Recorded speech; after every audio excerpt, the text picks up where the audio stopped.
और काफ़ी गहराई का है। वहाँ मुझे आने का सुअवसर मिला है।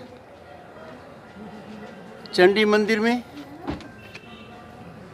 मैंने पूजा की है मेरी धर्मपत्नी के साथ। हम दोनों अभिभूत हैं। पूजा की पृष्ठभूमि 3 दशक पुरानी है। प्रांत के लिए, प्रांत के हर व्यक्ति के लिए प्रथम सेवक होने के नाते मैंने सुख, शांति और प्रेम की कामना की है। पश्चिम बंगाल दुनिया में वो स्थान है जो बहुत बड़ा संदेश प्रेम का, सद्भाव का, स्पिरिचुअलिटी का, साथ जीने का देता है।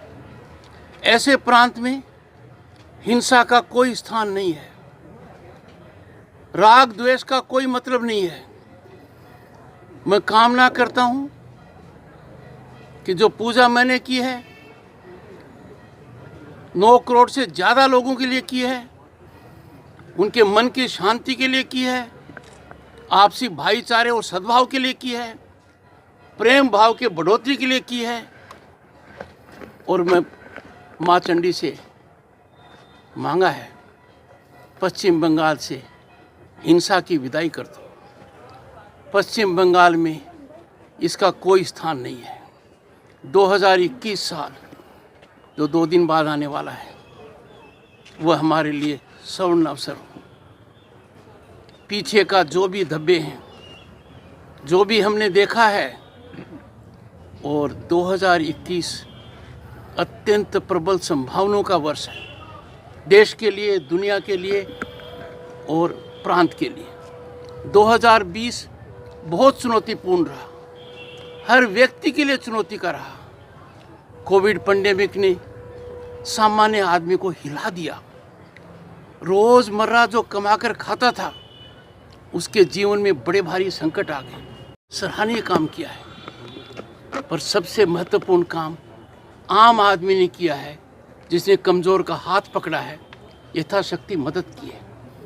कोविड पैंडेमिक की लड़ाई में हमारे कर्मी, जिनको कोविड वॉरियर्स कहते हैं, जीवन दिया है।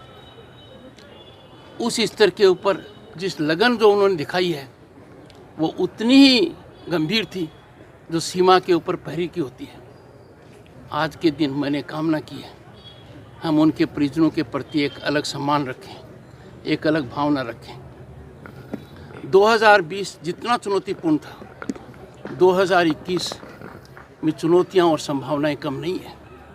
2021 में राज्य में चुनाव है। पश्चिम बंगाल के हर चुनाव को पूरे देश में इस दृष्टि से देखा जाता है कि यहाँ पर हिंसा का तांडव नृत्य होगा। मतदान सरकारी तंत्र प्रभावित करेगा। मत देने में आदमी को संकट आएगा। Free fair elections without fair नहीं होते हैं। लगातार प्रथम सेवक की हैसियत से मेरा प्रयास रहा है आने वाला चुनाव निष्पक्ष हो। हर मतदाता अपने मत का प्रयोग अपने हिसाब से करे। किसके लिए करे यह राज्यपाल का सरोकार नहीं है, पर वो कर सके बिना डर के, बिना दबाव के, बिना प्रभावित हुए, वो मेरा कार्य है। इसीलिए मैं आग्रह करता हूँ सरकारी तंत्र को विशेषकर मेरी करबद्ध प्रार्थना सुनिए। आज के दिन बहुत अच्छी पूजा के बाद कह रहा हूँ, आप सरकारी कर्मचारी, आप जन कल्याण के लिए काम कीजिए। आप राजनीतिक कर्मचारी नहीं हैं। यदि आप राजनीतिक कार्य करते हैं, राजनीतिक कार्यकर्ता की भूमि में किसी भी तरीके से आते हैं, आप बहुत बड़ा दुराचरण करते हैं। आप भारत के संविधान के तहत जो नियम बने हैं, जो आपसे उम्मीद रखते हैं, you will maintain political neutrality, आप उस न्यूट्रलिटी को मेंटेन करेंगे। यदि आप ऐसा नहीं करते तो मुझे कोई संकोच कहने में नहीं है। आपके लिए समय बहुत कष्टदायी रहेगा। कानून का शिकंजा आप पर निश्चित रूप से आएगा। और चुनाव में सरकारी तंत्र का उपयोग, सरकारी वाहन का उपयोग, सरकारी स्थान का उपयोग, सरकारी कर्मचारी का योगदान अपराध है। मेरी इस बात को व्यापक स्तर पर समझा गया है। बहुत से लोगों ने मुझे फ़ोन किया है कि हमारी आंखें खुल गई हैं, हुए हैं, वो राजनीति में भागीदारी का परिचय दे रहे हैं। उनकी राजनीति में भागीदारी एक आपराधिक कृत्य है। उस कृत्य को कानून नज़रअंदाज नहीं कर सकता। राज्यपाल की हैसियत से मेरा दायित्व है कि भारत के संविधान की मूल भावना पर कुठाराघात न होने दो। भारत की मूल भावना, भारत के संविधान के प्रावधानों को ज़मीन पर सही तरीके से उतारना कि मेरी शपथ है जो 30 जुलाई 2019 को मैंने ली है। मैं मीडिया से भी कहूँगा कि आप अपना कार्य करेंगे, प्रजातंत्र मजबूत होगा। आज के दिन इस विषय पर ज़्यादा नहीं कहना चाहता। चूँकि मैं बिहार आया हूँ, यहाँ के जनप्रतिनिधि शिक्षा मंत्री हैं, मेरी उनसे गुजारिश है, शिक्षा का राजनीतिकरण रोकिए। जब से राज्यपाल बना हूँ, कष्ट से समय निकल रहा है। पश्चिम बंगाल वो भूमि है that is home to greatest of educational institutions. Brick by brick हम उनको डिस्ट्रॉय कर रहे हैं। नालंदा के लेवल पर पहुंचने वाले संस्थान यहाँ पर हैं। भारत जो विश्व गुरु था उसकी शुरुआत यहाँ होनी है,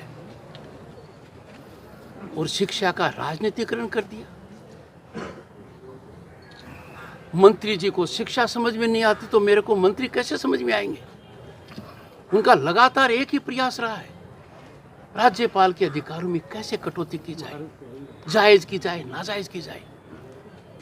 राज्य के वाइस चांसलर धरने पर बैठ जाएं, ऐसे व्यक्ति की डीन पर नियुक्ति हो जाए जो राजनीतिक दल का प्रवक्ता है। हम कहाँ जा रहे हैं? शिक्षा पर प्रहार करना 3 पीढ़ियों पर प्रहार है। चूंकि उनकी कर्मस्थली में हूँ, गुजारिश करता हूँ, he must not destroy education, he must construct it। समझ के काम करना चाहिए। जो हाल के हालात मैंने देखे हैं वो मैं सार्वजनिक नहीं करना चाहता, और मुझे कहने में कोई संकोच नहीं है। Such a daredevilish approach of such a senior politician, education minister, is destroying education and therefore playing with the future of the system, education and students। ऐसा नहीं होना चाहिए। मैं मानकर चलता हूँ वो मेरी बात पर गौर करेंगे and make amends।